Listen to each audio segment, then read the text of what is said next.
Hey everyone, it's the quantitative developer. Here today I'd like to talk to you guys about what is a good book in my opinion to learn low-level C++.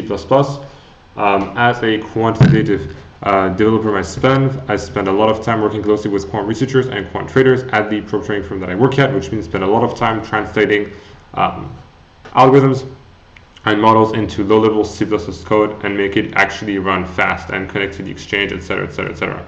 And so, without further ado, let's dive straight into it. So what is the book? So the book is Real-Time C++ by Christopher Cormanius. So the reason why I really like this book is that it's actually quite relevant to a quant developer role because it talks specifically about how to use C++ for microcontroller programming, and also focuses on object-oriented programming and template programming, which I think are a couple of key concepts. Now, it may not be directly, related to finance, right, or it's microcontroller programming, but it shows a lot of very common aspects, right, in the way that you might create a socket, or you might connect to the exchange, or to the order matching engine, things like that, right?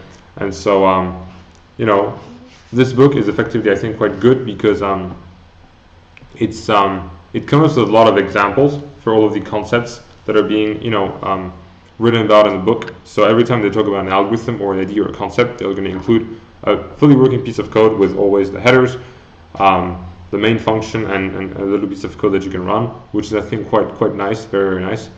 So you can always kind of figure out what's the theory and what's the actual practical application of it. The other reason why I think it's actually a very, very good book is for the reason that it really has a key overview of all of the core C++ concepts. Even if you don't have that much previous experience with C++, it can still be super nice to read that book, because for example, it's going to talk about things like, the null pointer, and what's static assert, and what's the state array, right? Atomic variables, things like that, right? Alineas, so forth. All these kinds of concepts and tools, very, very basic C++ concepts. It starts off with a couple of, chapters that are going to teach you what are the key concepts that you need to know in C++ for real-time programming. And so if you read just topic chapter 3, for example, up to chapter 3, all of the basics, right? You can keep on stacking on and on more and more advanced concepts while reading it. And I think if you master chapter 3 alone, I think you really be ahead most typical programmers who just work with a regular software engineering background and haven't really had to experience writing so low-level code. And obviously then it goes further in those couple topics and covers object-oriented programming, which is going to be super critical for interviews. A lot of interviews focus on object-oriented programming, as well as templates, which is a nice-to-have skill in C++. Now, what are the topics you should avoid in this book that are not necessarily needed for you to know?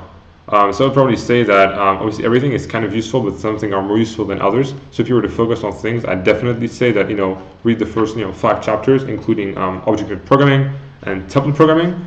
But then I would probably say that things like, for example, there's a very big focus on floating point mathematics, floating point operations, etc., etc., etc. That's not necessarily relevant unless you're a quant developer who works closely with the research infrastructure side of the house.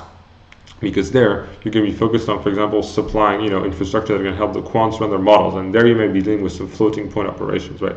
But for the trading side, trading infrastructure, if you work on that as a quant developer, you most likely will not deal a lot with floating point mathematics. Obviously, in exceptional cases you will, but most often not. So it might not be directly relevant, but it's again a nice to have. It's a nice to have.